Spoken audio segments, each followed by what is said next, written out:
This is ContactTalkRadio.com. Consciousness in action. And you are taking action into your consciousness by tuning into Contact Talk Radio. And on TuneIn.com, Ping.fm, and UpSnap Mobile. Contact Talk Radio.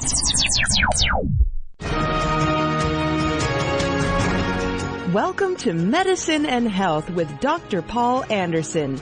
This is a show about opening up the often mysterious world of how doctors think. The goal? To empower the listener to gain access to the best health care possible.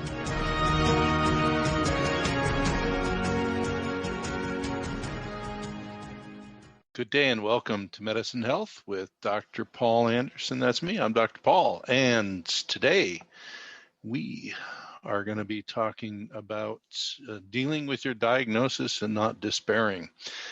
Something that's not easy to do when you have a difficult diagnosis, whether it's really any sort of health problem. But what we want to talk about today, and we're going to probably have this over a few installments because we certainly won't get through everything today, are the more chronic and critical diagnoses that many people unfortunately have and are given and have to deal with. So if we want to make those under an umbrella, we'd want to talk about the idea of the life-changing diagnoses of cancer and many other chronic illnesses.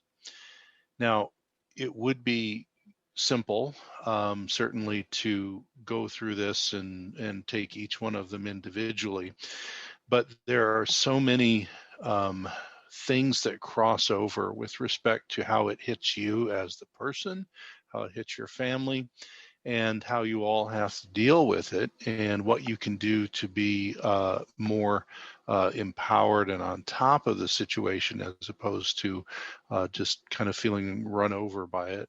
You know, like you're a victim of the situation. There's a lot of things that can be done. It doesn't make it any better or any easier, but it can make your outcomes better in the long run. So I decided when I was putting together the content for the next few of these that we would take a trip through the book that I wrote called Cancer, The Journey from Diagnosis to Empowerment. You can get that anywhere you get books. We'll talk about where later. But really in writing that book was deconstructing patient interactions that I've had over many, many years. So if you look at the decades that I've been working with people with chronic illness, you know, you can go to the 90s and then the 2000s and then the 2010s and teens, and now we're here in 2021 if you're listening live. So it's been a long time, it's been a lot of people. And in that time, the majority of the patients that I worked with had either cancer or some sort of fairly extensive chronic illness. And the extensive chronic illnesses could be things such as autoimmune diseases, things that generally don't go away, complex chronic infectious diseases that then alter a lot of the rest of the person's physiology. And so they're chronically ill. Chronic diseases like chronic fatigue syndrome and fibromyalgia and all of the depths of what that means, many, many things. And what they have in common with each other and with diagnoses of cancer is that they are a life-changing disease. They make your life never the same again, generally. Now, I will say, as we've talked about in other situations on the program, that everything in life tends to settle out in sort of a bell curve. You've seen those where there's a little bit on the sides and then a big bump in the middle. So more of things tend to fit in the middle and follow the rules better. And as you get outward, you get less and less predictability, and you get things that happen.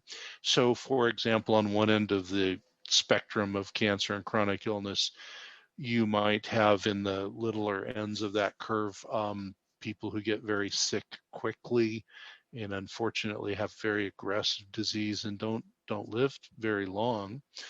And then you have the average experience, which is generally you get sick more or less quickly. You find out what you have eventually. Sometimes that takes a while. And then you have more of a long-term chronic process that you're going through. And then if you go to the other end where there's, tapering into the bell curve there are definitely people, and I don't want to, write this off or not talk about it. There are definitely people who do heal and either go into complete remissions with these diseases or wind up with no evidence of any disease left. So you do have an opportunity for all of these experiences. But what I can say from those many decades of dealing with patients who are chronically ill is the majority of people are somewhere in the middle. So yes, certainly we have, the very tragic cases where something comes on very rapidly and there's not really time to work on a lot, and they're either completely disabled or passed away rather quickly. And then we have people that do find either remissions, healings, that sort of thing. But most of the people, there is one or the other way of getting diagnosed, and it's not our topic today to talk about that, but anybody who has been around, or anyone who's had a chronic illness, whether it's cancer or something else, or who has had that themselves, sometimes they've had the experience where it was diagnosed rather quickly. A lot of times there's the experience of a fair amount of frustration in that the person just doesn't have, they get misdiagnosed, or they have, temporary diagnoses, or they get shuffled around to different types of specialists. And that can be very, very frustrating. That's, it's a piece of the puzzle. Where we want to start, though, really is what happens when you do figure out what is wrong. You and your healthcare team, whatever that may be, come up with a firm or pretty firm diagnosis, and you've been given a diagnosis, and you have leukemia, you have lymphoma, you have breast cancer, prostate cancer, colon cancer, whatever, or you have been told you have lupus, or you have Crohn's disease, or colitis, or ankylosing spondylitis, or you have been told you have the aspects of chronic fatigue syndrome, or some other chronic complex illness involving a lot of infections, etc. Well, when you get any of those diagnoses, either as a patient or a loved one, caregiver, family member, it immediately stops everything in your life, and your life is never the same again. And as I said, there's always exceptions to things, but I can't think of that many people who ever received that sort of diagnosis and then really just went about their life as if nothing had happened. Generally, we'll talk about that, but there's a name for doing that, and that's not the most healthy thing. So the things that we want to think about in this respect, some of them include concepts such as these diagnoses are definitely life-changing. There's nothing you can do about that. And they will change your life. They'll change the lives of those around you, those who love you, those who are close to you, etc. And sometimes they're life-changing even for people whom you might not think are that close to you, but they're a bigger part of your life than you assumed. And so you can't change that. You can have different ways of thinking about your diagnosis, but if the diagnosis is correct and you have disease X, Y, or Z, and it is chronic and potentially life-threatening, nothing will change the facts of that. And so the important part I want to bring out just to start off and kick off our talk about our first section today, as I said, this will probably stretch out over a few programs, is that how we deal with the information that we have does make a difference. It makes a difference in our ability to respond. It makes a difference in the way that we see, think, and feel about the disease process. Makes a difference in the way that we deal with the disease inside ourselves, or if we are a caregiver or a loved one, how we deal with the other person and how that makes us feel. And although it won't be a big topic of things we talk about today, one of the things that came out just in life and dealing with all these patients, but I decided I really wanted to put in the book is there actually is a medical benefit to getting past the shock of all of this and the trauma and becoming what some people would say is, on top of their diagnosis or empowered in their diagnosis, or there's other words to describe that. And you may think this is sort of obvious and doesn't even need to be said, or you might be surprised by this, but there's actually medical research that shows that a lot of critical factors that are predictive to your quality of life and overall treatment response and all these other good things, a lot of those critical factors are improved when you have somebody who is empowered within themselves as a patient. And if you can do that as the caregiver, it's even better. So a lot of the discussion starts with the idea that this is a life-changing moment when you're diagnosed and things are never the same again. And obviously you're going to have to go through a lot of things to process all of this. But how you think about it and how you internalize it and how what we want to talk about is how you process it from A to Z makes a huge difference in outcomes such as quality of life, sometimes length of life, and in some real linear sorts of things medically, such as more empowered patients have better pain management, pain control. More empowered patients generally have statistically better responses to therapies. And that seems, interesting to, some people who haven't thought about this or don't think about it in this way.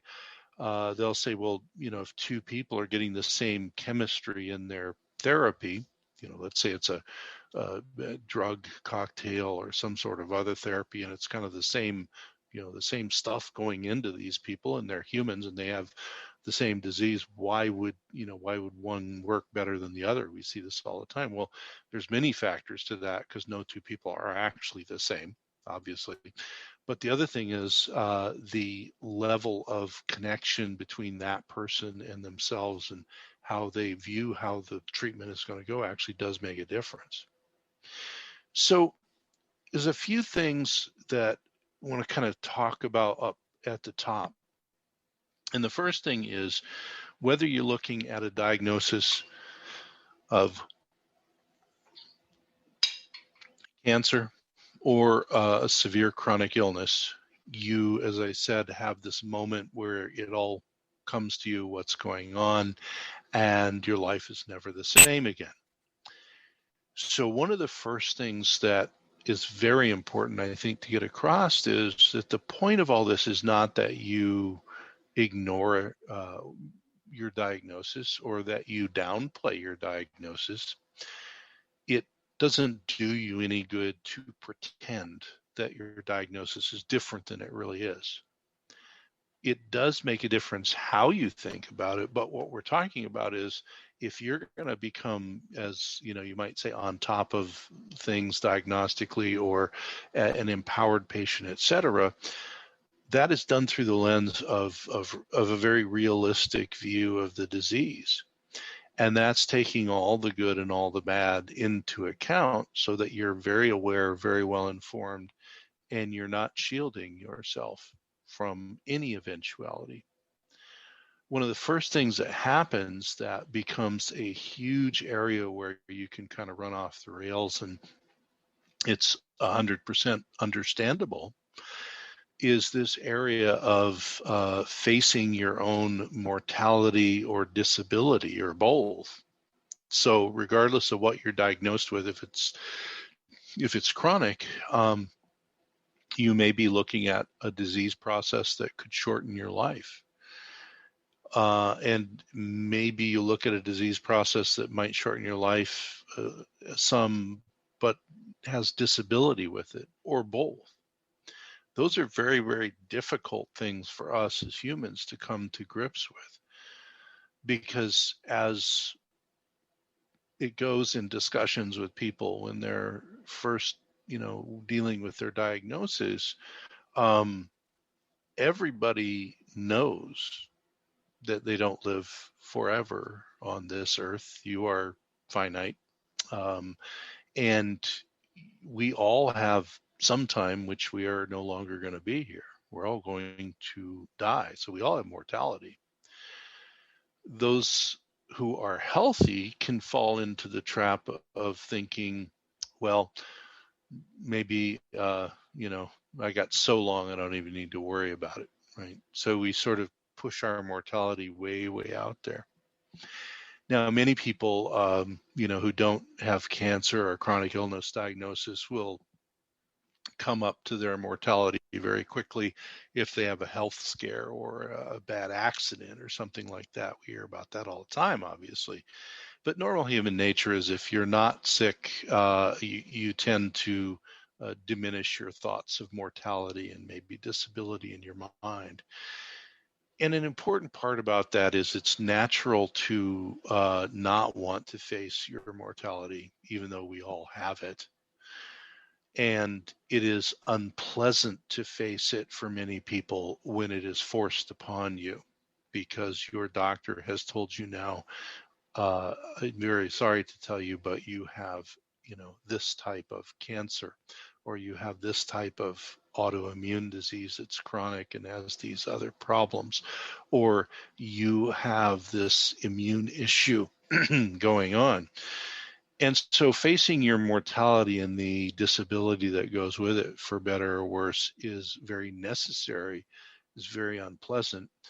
And one of the things that kind of spins people up as far as,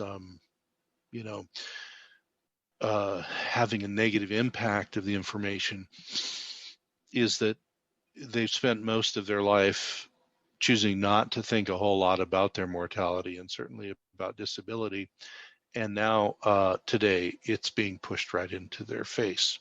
And that can create a lot of feelings and a lot of ways that you can become very non-empowered. So one of the things of bringing these things up and laying them out there and talking about them is the idea that if we understand the process and we understand the major areas where things kind of go wrong mentally, emotionally, spiritually, physically with this information, however you like to look at that, it demystifies it and it makes it normal. So you should, a lot of people I've talked to over the years didn't realize it was normal, to not think about their mortality and suddenly be a bit angry that they're having to think about it now. And in reality, that's the norm. Now, the important thing about these things that come up that I look at as sort of roadblocks to moving forward and becoming an empowered patient with your diagnosis is a roadblock can always be solved. There's always a way around it. But ignoring the roadblock is not the best way to get around the roadblock. If you ignore a roadblock and you're in a car, you're probably going to crash into it one way or the other. And so that's not the most efficient way to keep on your trip. If you know the height or depth or breadth of the roadblock, and you know the limits of the roadblock, sometimes you can go around it or somehow get past it. Well, it's the same way with these things. Once you realize that we all are mortal, we all have, a desire not to have the end of our life come too quickly or have disability, and you can lay that out and deal with it, it takes the power away from the roadblock. And it's the first one I want to talk about, but it's a very, very important one, which is literally facing up to your own mortality. Now, something that I put in the book as a subchapter heading, and it's a lot of discussion about it, is the idea that, I was diagnosed with, and you fill in the blank, any of those things that we talked about, and I feel, lost, angry, and confused. So what do I do with that? Well, it's as a second roadblock to talk about. The first is sort of getting the idea out there that, we're all mortal and we all should think about our mortality at least a little bit. But when we're diagnosed with a chronic or lethal illness, it brings it right to our face and we cannot get away from it. So we have to deal with the emotions around that, being forced to deal with it, but we still have to deal with it. Well, the second thing is, it is very normal, unless you had a long time to think about your disease coming prior to it coming, for you, and also everything I say, of course, applies to everyone who loves you and who's around you and who takes care of you and helps you. You now suddenly, your life's changed. You have to deal with this, and you can feel a whole soup of emotions: lost, angry, confused, all sorts of other things. And the biggest thing that comes from that is not so much that, well, that happens, so, okay, but what do we do about that? What you do about it becomes extremely important, because just like not dealing with your mortality, which is not a good idea, you should at least face it and objectify it, so it kind of takes the power away from that idea, or not facing the idea about disability that you may have, etc. Facing these initial, hits you right, in the head emotions that you feel about your diagnosis, whether it's yours or your loved one's diagnosis, needs to be done. Now, it would be very dumb, and it would be very unrealistic to try and imagine that you're going to face all of this stuff and handle it in the first day, right? That's just not reality. That's not how the human processes things. But the important part about it is to say, okay, I feel that way. There's nothing abnormal about that. That is a normal human emotional response to getting bad news. And if it's you or somebody you really care about, that emotional response isn't going to go away today or tomorrow or next week. So just like facing your mortality and facing disability and facing all of these unknowns, which humans don't like unknowns, but our lives are full of them. Just wait 5 minutes. And facing the unknowns, as I say, takes a lot of the power away from them to negatively impact your life. Well, after mortality and disability, these soup of emotions of anger, confusion, all this stuff, you need to make them normal, realize they're a part of life, but not stay there with them. Because one of the points in the book, and people have actually looked at, this book, the Journey from Diagnosis to Empowerment, and they say, well, it's a lot thinner than your other book, Outside the Box Cancer Therapies. Well, Outside the Box Cancer Therapies was all about therapies and research and what's working and not, and all of this. It's more of like an encyclopedia about what you're doing for cancer. This book I specifically wrote for families and cancer patients to make it not intimidating. So it's a quick, easy read. It can be gone back through. You can use it as a roadmap to process through these things. And if there's a chapter you're really great with, you can skip it, and if there's a chapter you really got a lot of trouble with, you can spend some time there. But it's meant to help you navigate these things and move forward.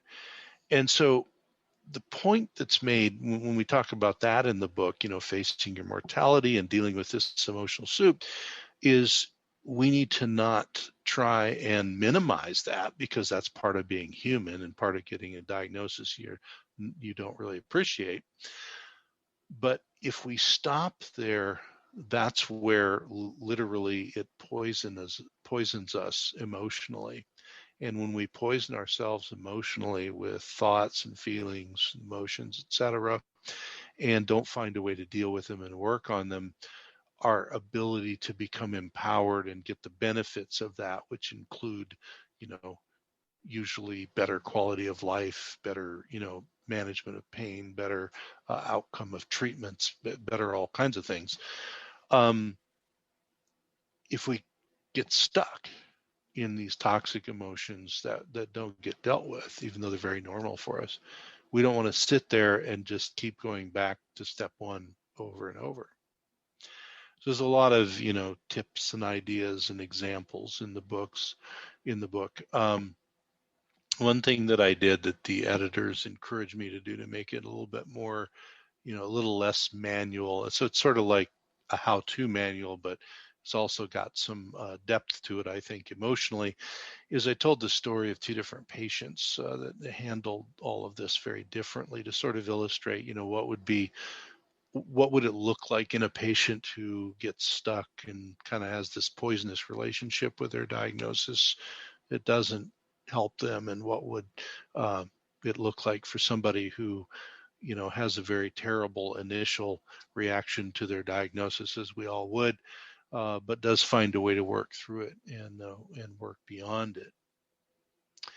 So one of the things I wanted to make sure we got to today, and thankfully we have the time for it, is there has to be some way. So I'm telling you, okay, so the first couple of things you're going to be forced to face when you get a hardcore diagnosis, whether it's cancer or chronic illness, etc., is your mortality, potential for disability, and then this mixture of emotions. It's very, very human and very realistic, but can be unique to you.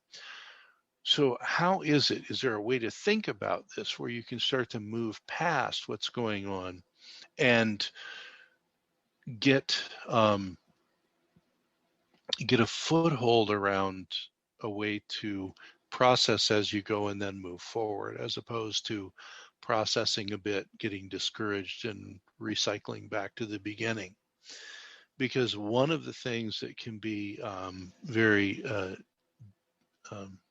deleterious, very unfortunate for your progress, is if you just simply get stuck and don't have the tools, or maybe the understanding, or maybe some just sort of external help to take you past where you're at. And so the point of the book is to try and leave a roadmap and some trail of breadcrumbs for you to follow. Well, one concept that I found just from watching people and giving people unfortunate diagnoses and walking through that with them, or having people come in who had already received the diagnosis and we were working with them to do certain things, etc. In looking at that, what struck me over all those years I had mentioned was there was a pattern that people went through, and it very much mirrored a pattern that has been written a lot about with respect to grief and loss. Because in a sense, if you are told that you now have this diagnosis of a disease that could shorten your life, give you disability, change everything, or a little of all of the above, you're grieving the life that you thought you had before.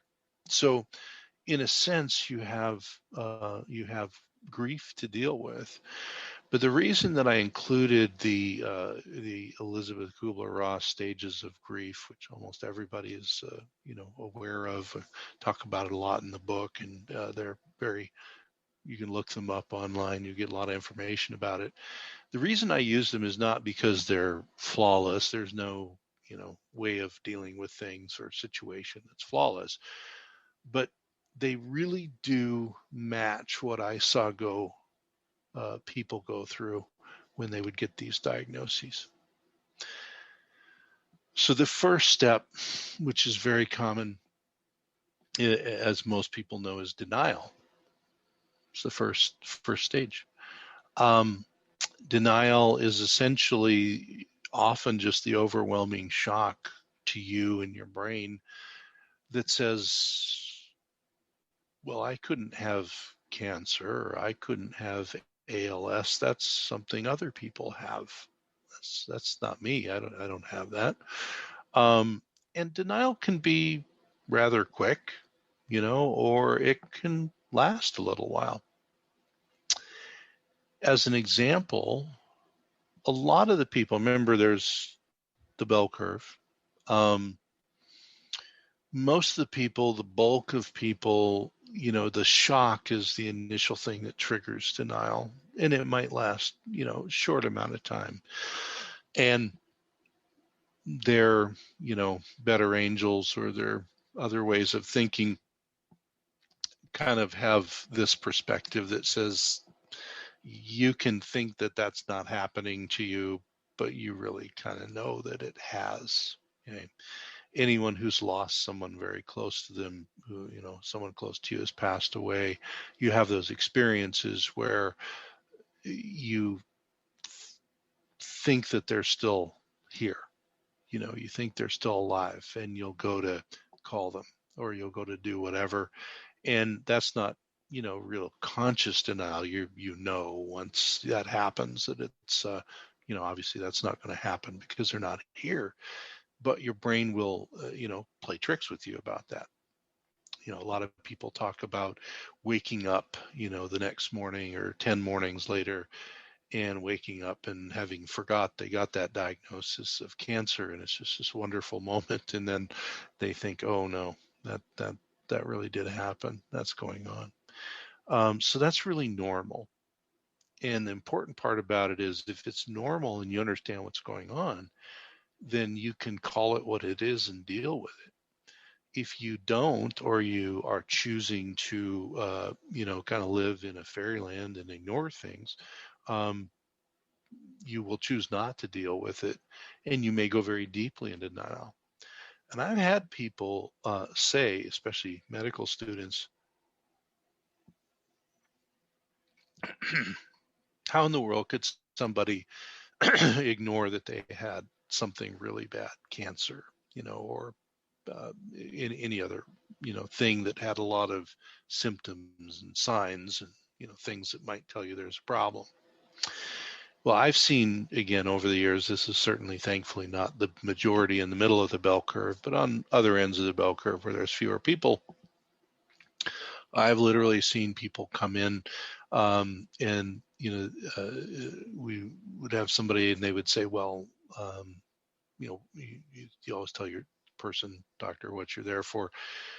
So there, you go in the room and you say, okay, well, I see on the chart here that you're complaining of a wound. So, tell me about the wound and let's take a look at it. They'll say, yeah, I've had this wound and I've been treating it, and, it's not getting better. And I've been treating it for, fill in the blank, 2, 3, 4, 5 years in some cases.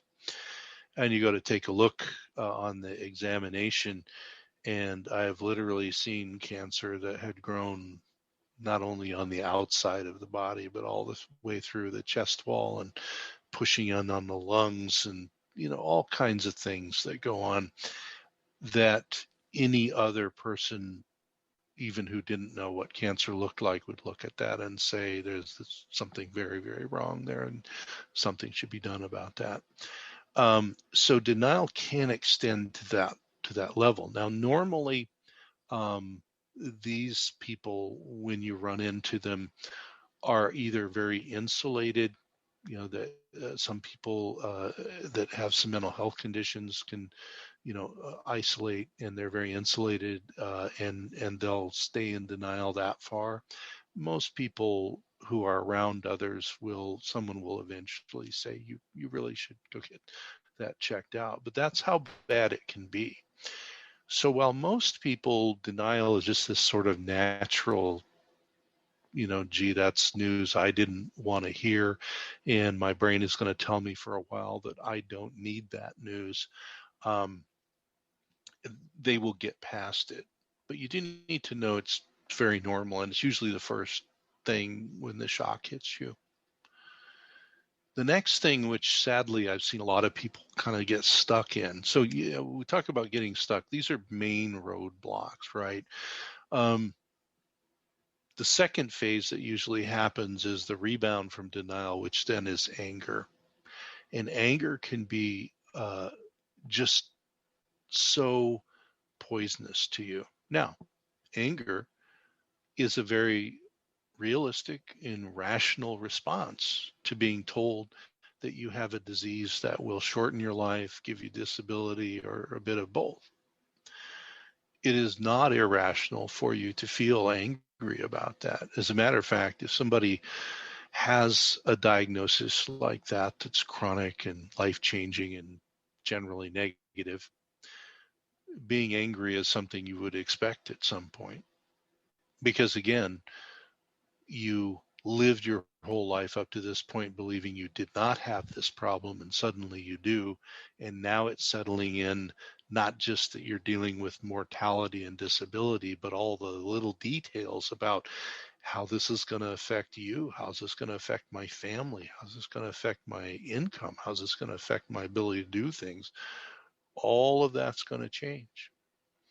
And just like denial, it's usually a spread of, like I like to refer to the bell curve, but it works. The majority of people, it's a normal response. They may have to work with somebody to deal with the anger, etc., but it becomes something they can get past. But again, I have seen people, again, if you go to the, other ends of the bell curve, I talk about this in the book actually as an example.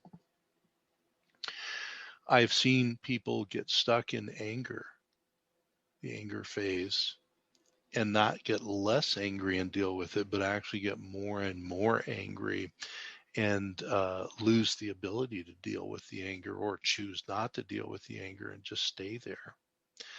And what I can tell you from a lot of experience with walking through this with people is, if you stay angry, if you stay any of these things, but if you stay in the angry phase, you you're certainly not going to be able to be on top of and in charge of yourself through your illness, but you're also not going to be able to be empowered, because anger and empowerment are inimical. They do not, uh, you know, they do not support one another. So again, you have to start with the idea that this is a natural thing. This is very normal, but it is a roadblock, and you have to normalize it. You have to deal with it, not shove it behind the shelf or something. You have to face it, deal with it, and realize that you have to move on. Now, some people with any of these stages, they'll move on, kind of seemingly naturally, and they'll process it. And one of the things to talk about in the book is, hey, a lot of people process things because maybe they've had experience in that area, and they've done some work to realize that their anger response, is natural, and it's a righteous anger response, but also they have some tools to deal with it when it happens. Now, maybe it's not because they got diagnosed with cancer before, but it's from some other thing. They've got some tools. Those people kind of move on. But the people I've seen where they get stuck there, it literally becomes a poison. Denial can become a poison too. It can delay you from doing the right things and all this stuff. But anger becomes a poison because it can damage not only you and your mental and emotional and physical connection, but anger can poison your relationships. It can poison the very things that bring empowerment through connection and through community and through family and friends, etc. It can be a way that you insulate yourself, and that definitely happens. So again, there are tools and resources for looking at these different areas. But, normally you go from the denial phase to the anger phase. And then if you've been through this, bargaining can happen to a greater or lesser degree, depending on how your brain is processing things. But bargaining is just the idea that, well, and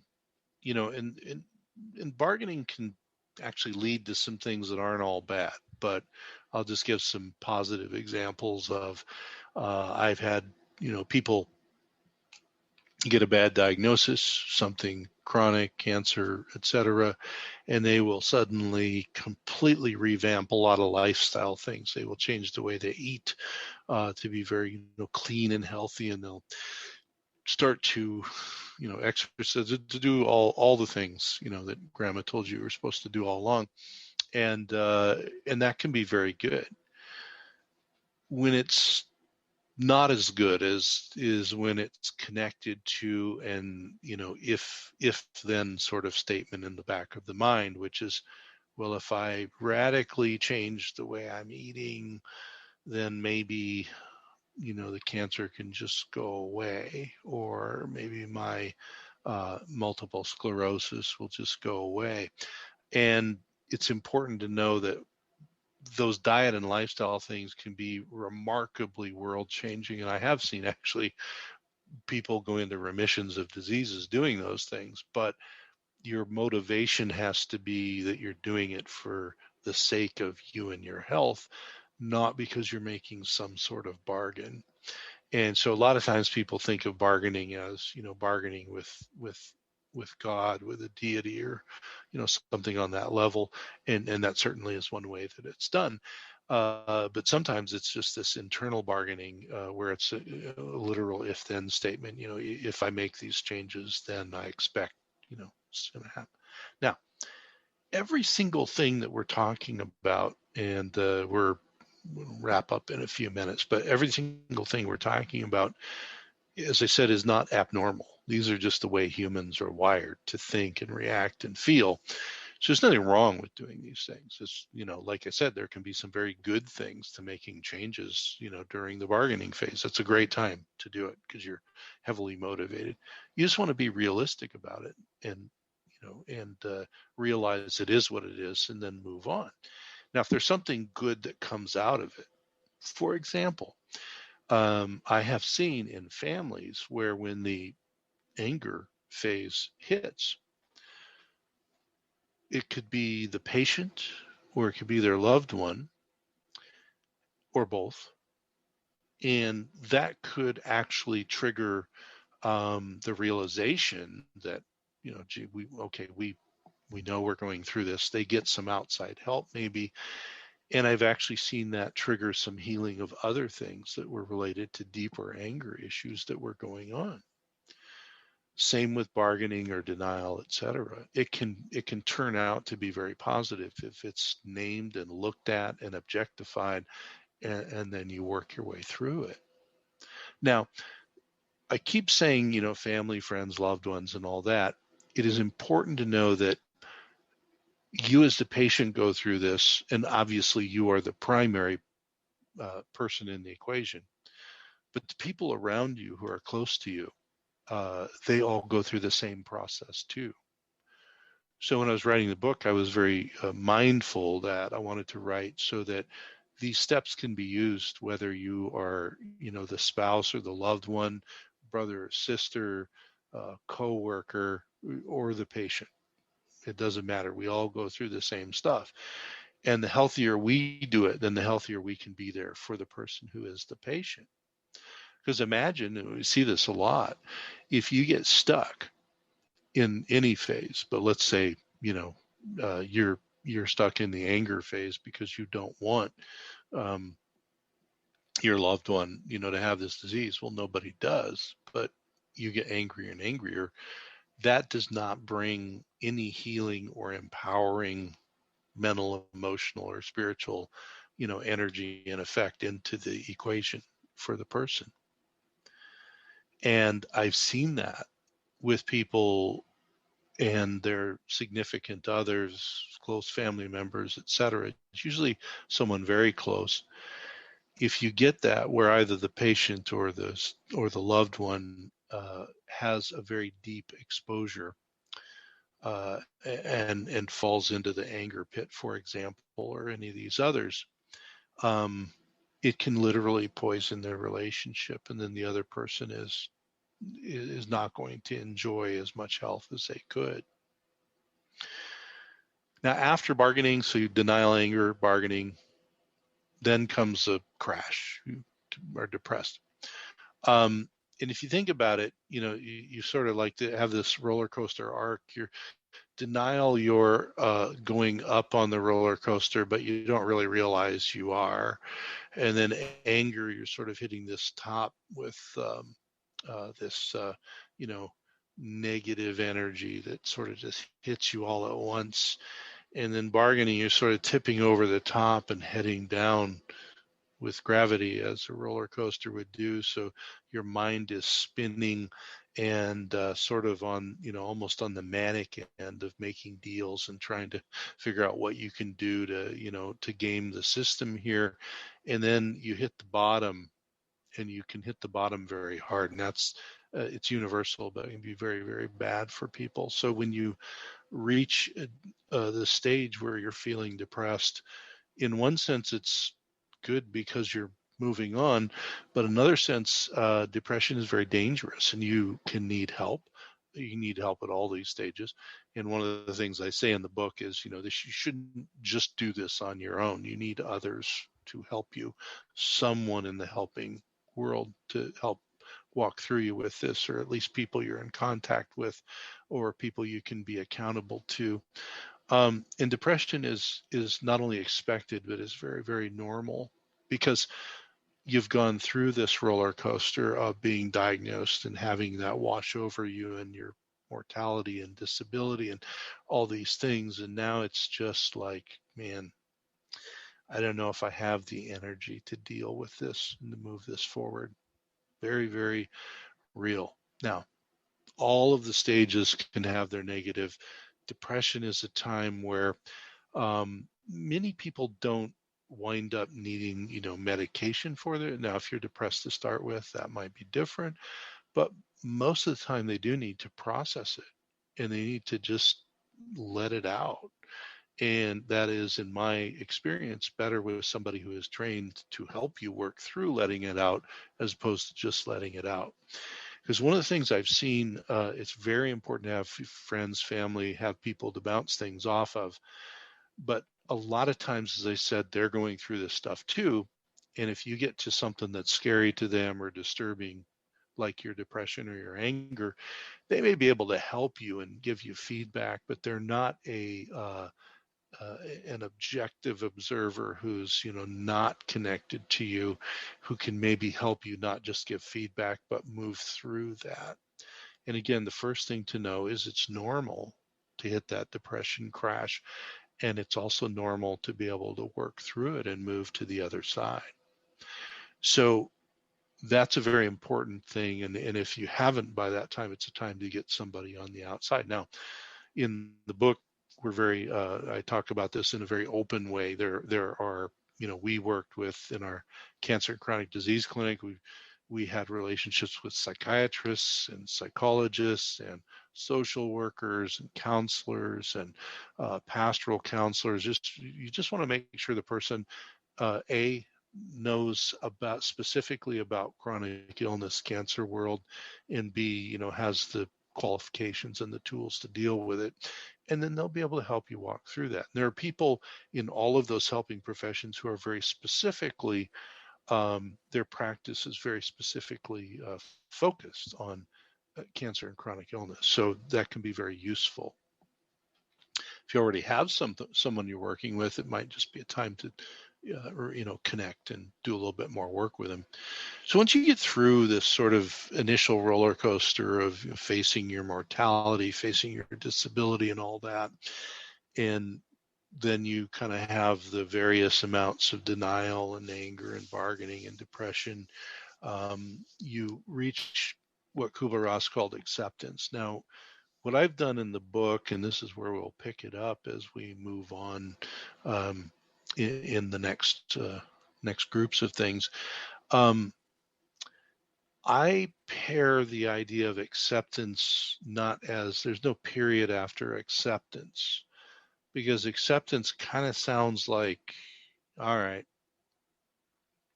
I have MS, I have cancer, I have a bunch of chronic infectious immune problems, I have, you fill in the blank.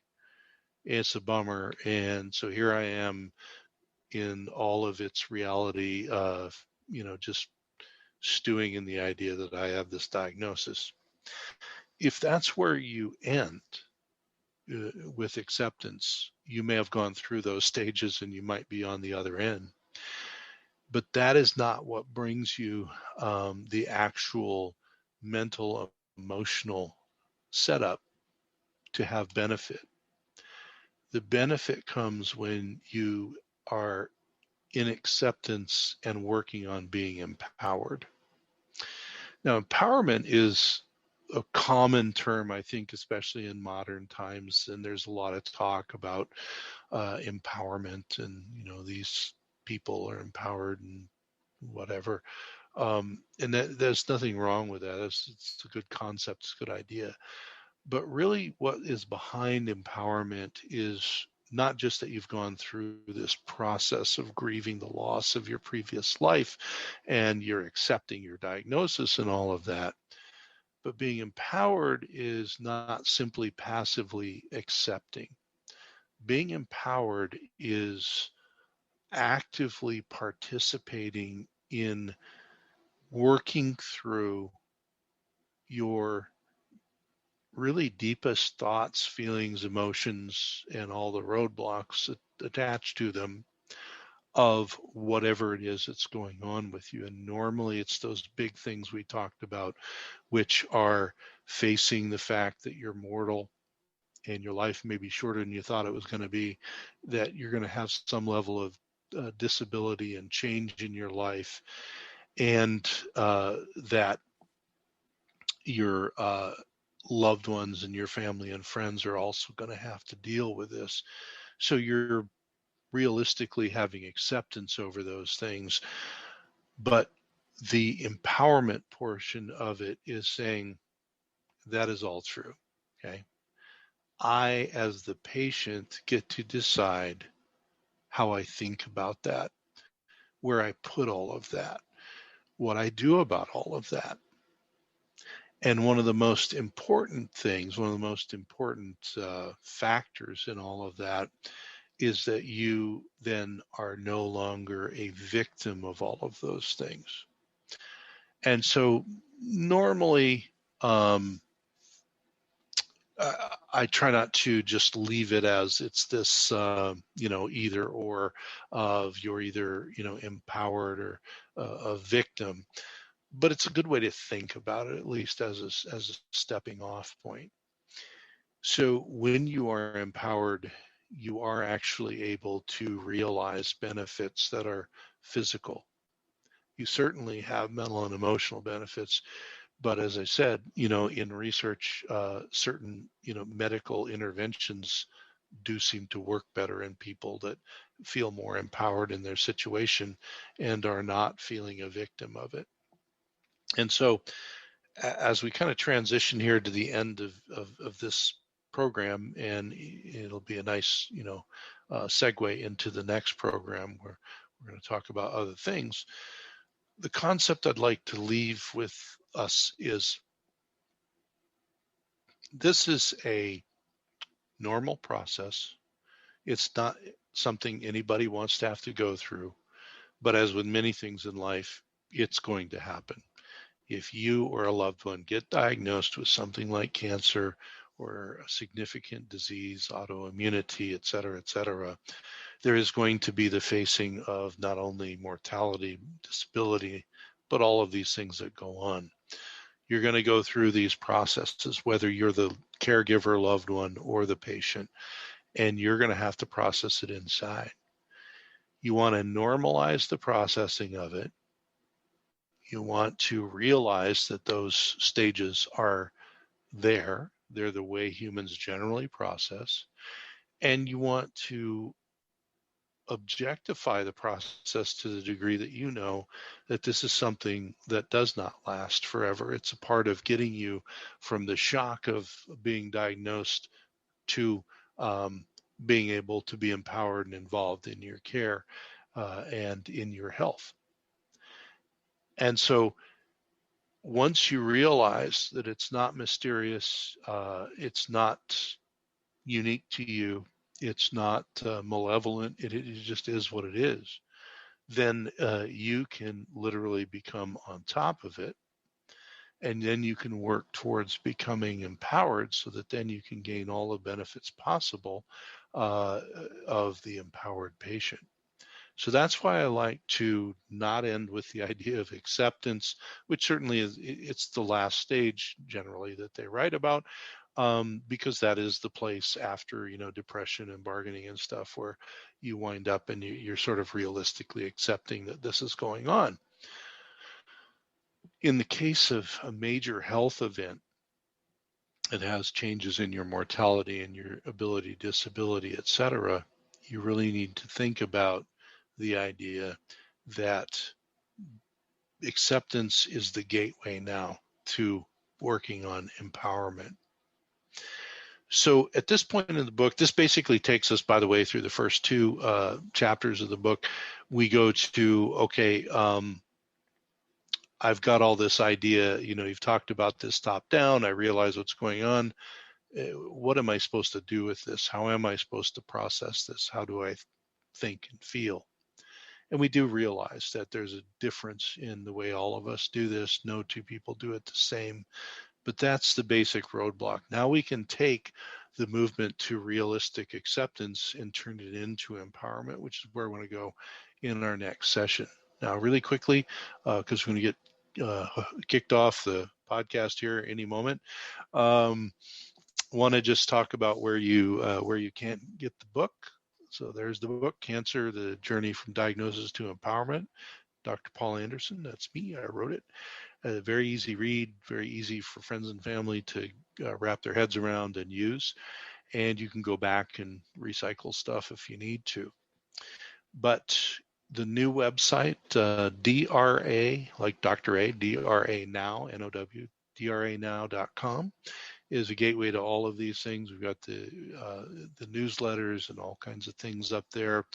There is a website called DRA Books, B-O-O-K-S, and on there's a portal to all the ways the book is. So the book is in electronic formats like Kindle and e-readers. It's in audio formats like Audible and the other audio formats you can get. If you like books on paper, you can get it through any online outlet, or on the drabooks.com site, you can order a hardcover that's signed from me if you really want that sort of thing. A lot of people nowadays would prefer to have an electronic or audio version, and we have all of those available. But if you want a physical book, any online bookseller will have the paperback, and if you want a hardcover that's signed, Dr. A Books has a way to get that.